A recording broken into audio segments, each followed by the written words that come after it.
Seks halal versi Quran.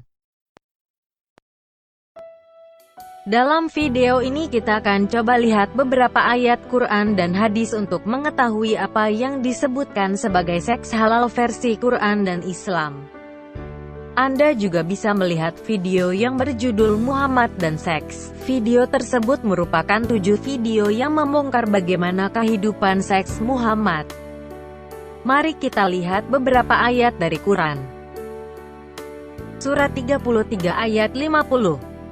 Hai Nabi, sesungguhnya kami telah menghalalkan bagimu istri-istrimu yang telah kamu berikan mas kawinnya dan hamba sahaya yang kamu miliki, yang termasuk apa yang kamu peroleh dalam peperangan yang dikaruniakan Allah untukmu. Dan demikian pula anak-anak perempuan dari saudara laki-laki bapakmu, anak-anak perempuan dari saudara perempuan bapakmu, anak-anak perempuan dari saudara laki-laki ibumu, dan anak-anak perempuan dari saudara perempuan ibumu yang turut hijrah bersama kamu, dan perempuan mukmin yang menyerahkan dirinya kepada Nabi kalau Nabi mau mengawininya, sebagai pengkhususan bagimu, bukan untuk semua orang mukmin. Surat 70 ayat 30. Dan orang-orang yang memelihara kemaluannya, kecuali THD istri-istri mereka atau budak-budak yang mereka miliki, maka sesungguhnya mereka dalam hal ini tiada tercela. Surat 23 ayat 5 dan 6. Dan orang-orang yang menjaga kemaluannya, kecuali terhadap istri-istri mereka atau budak yang mereka milik, maka sesungguhnya mereka dalam hal ini tiada tercela. Dari ayat-ayat di atas kita bisa mengambil kesimpulan bahwa seks yang halal menurut Quran terdiri dari 2 jenis. Pertama, hubungan seks dengan istri yang sudah dikawini dengan diberikan mas kawinnya, dan tentunya tidak ada satu orang pun yang berkeberatan.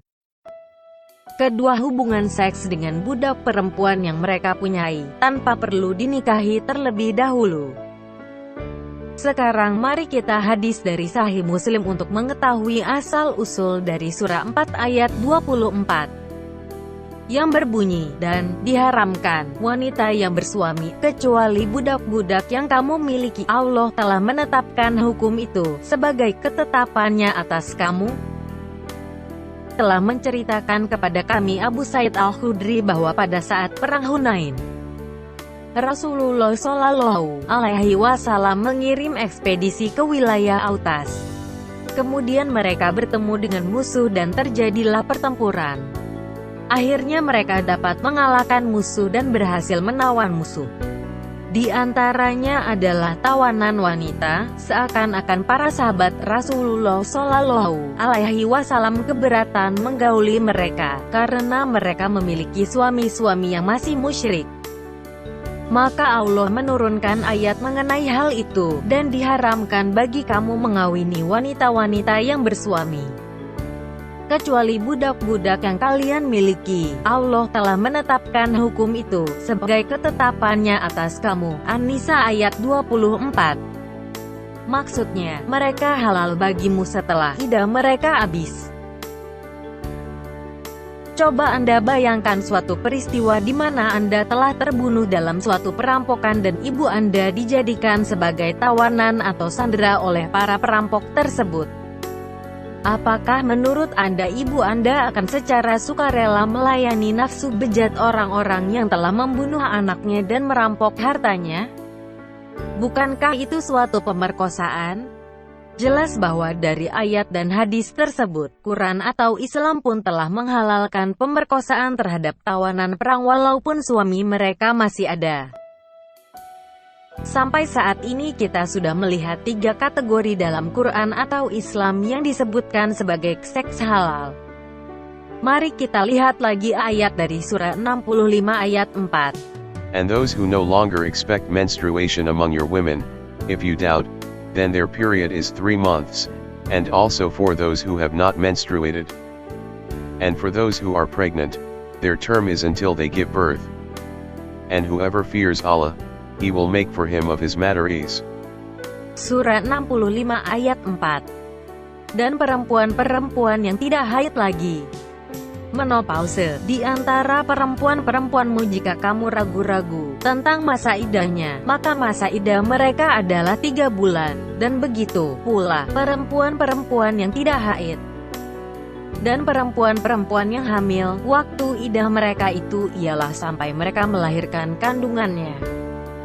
Dan barang siapa yang bertakwa kepada Allah, niscaya Allah menjadikan baginya kemudahan dalam urusannya.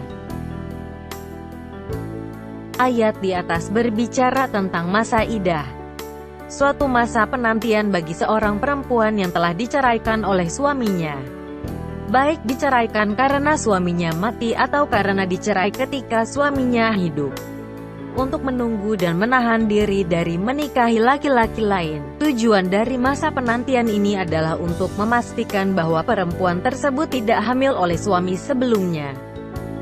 Dan dari ayat di atas diikut sertakan juga tentang perempuan yang belum haid. Lihat terjemahan Inggrisnya akan lebih jelas. Jadi ternyata Quran pun memperbolehkan hubungan suami istri dengan seorang perempuan yang masih belum mendapatkan haid pertamanya. Hal ini juga diperkuat oleh Ibn Katsir maupun Al-Tabari tentang surah 65 ayat 4. Adapun jenis ketiga perceraian yang dimana seseorang menceraikan istri yang masih muda yang belum mengalami menstruasinya.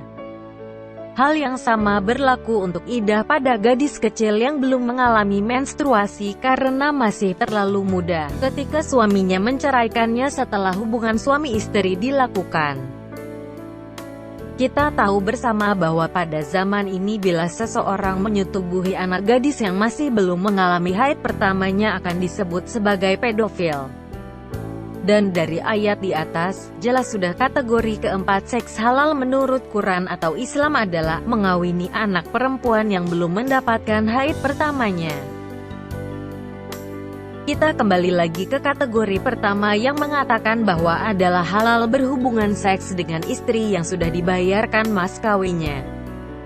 Sekarang kita lihat bagaimana ketika Muhammad memaksa Safiyah kawin dengannya dan bagaimana Muhammad membayar mas kawinnya. Telah menceritakan Anas bin Malik bahwa Rasulullah Shallallahu Alaihi Wasallam berperang di Khaybar. Maka Dihyah datang dengan membawa Safiyah.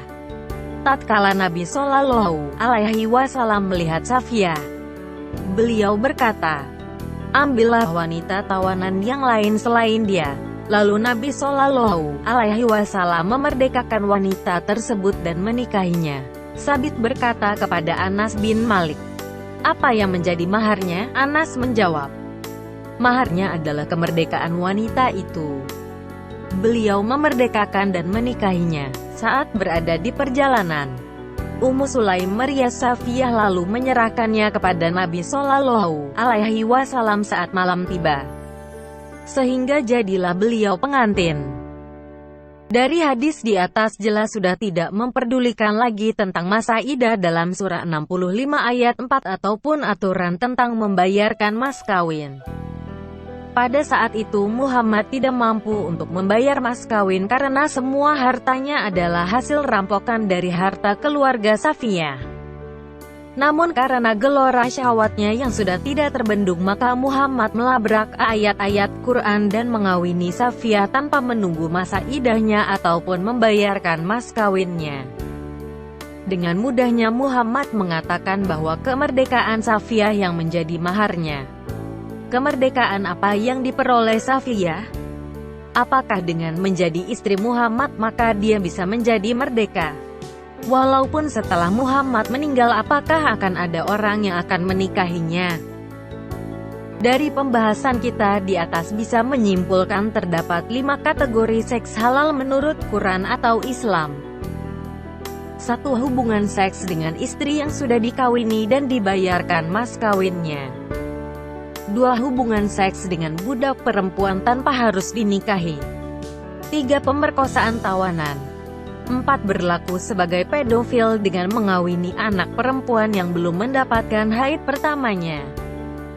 5. Hubungan seks dengan istri tanpa membayar mas kawinnya. Dari 5 kategori di atas, jelas sudah bahwa hanya 1 kategori yang dapat diterima oleh standar moral zaman sekarang. Bukankah suatu kitab suci seharusnya memberikan standar moral yang berlaku sepanjang masa? Bukankah seharusnya seorang nabi itu memberikan contoh yang dapat diteladani sepanjang masa? Bukankah seorang nabi seharusnya meluruskan sesuatu yang salah pada zamannya dan bukannya ikut-ikutan melakukan hal yang salah? Bagi teman-teman muslim, inikah kitab yang Anda akan ikuti? Kitab yang melarang melakukan zina di satu pihak dan di lain pihak mengajarkan zina? Kitab yang mempunyai standar moral yang demikian rendahnya? Kitab yang normanya hanya berlaku pada zaman dahulu? Ataukah Anda akan mengikuti ajaran dari Yesus yang standar moralnya sangat tinggi dan berlaku sepanjang masa?